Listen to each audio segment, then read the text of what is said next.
క్రీస్తునందు ప్రియమైన సజీవమైన శ్రోతలందరికీ మన ప్రభువును రక్షకుడైన యేసు క్రీస్తు నామంలో శుభములు తెలియజేస్తా ఉన్నాను. విజయ రహస్యం అనే అంశాన్ని ఈరోజు మనం ధ్యానించుకుందాం.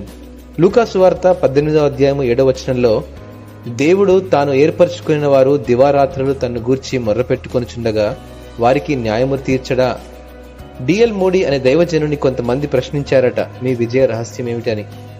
దానికి ఆయన 7 కారణాలు ఉన్నాయని చెప్తూ, మొదటిది ప్రార్థన, రెండవది ప్రార్థన, మూడవది ప్రార్థన, నాలుగవది ప్రార్థన, 5వది కూడా ప్రార్థనే, 6, 7 కూడా ప్రార్థనే అని జవాబిచ్చాడు.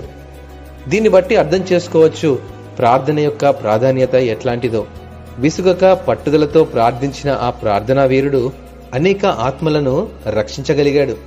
లూకా సువార్త 18వ అధ్యాయము 1 నుంచి 7 వచనాల్లో చూస్తే యేసు ప్రభు వారు చెప్పిన ఉపమానం కనిపిస్తుంది. ఒక న్యాయాధిపతి ఉన్నాడు. అతడు అన్యాయస్తుడు. అతనికి దేవుడంటే భయం లేదు, మనుషులంటే లెక్కలేదు.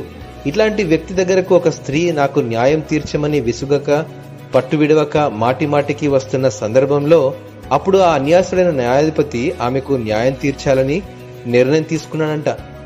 అన్యాయస్తుడైన వాడే ఆమె విన్నపాన్ని ఆలకింపగా న్యాయవంతుడైన దేవుడు నీ నా కోసం తన చివరి రక్త బొట్టును కూడా కార్చిన దేవుడు నీ ప్రార్థన ఆలకింపడా?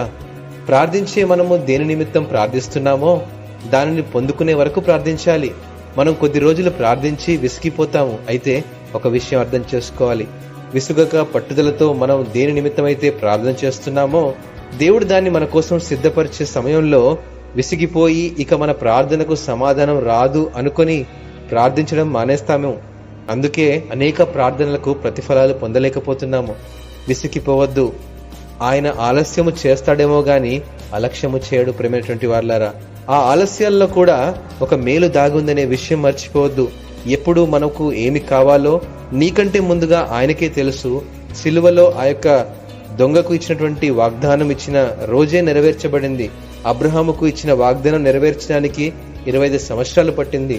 కాలేబుకు ఇచ్చినటువంటి వాగ్దానం నెరవేర్చడానికి 45 సంవత్సరాలు పట్టింది. తగిన సమయమందు ఆయన తప్పక అనుగ్రహిస్తాడు. అయితే పొందుకునే వరకు విసుగక పట్టుదలతో ప్రార్థించాలి. ప్రార్థిద్దాం, ప్రతిఫలాన్ని ఆశిద్దాం.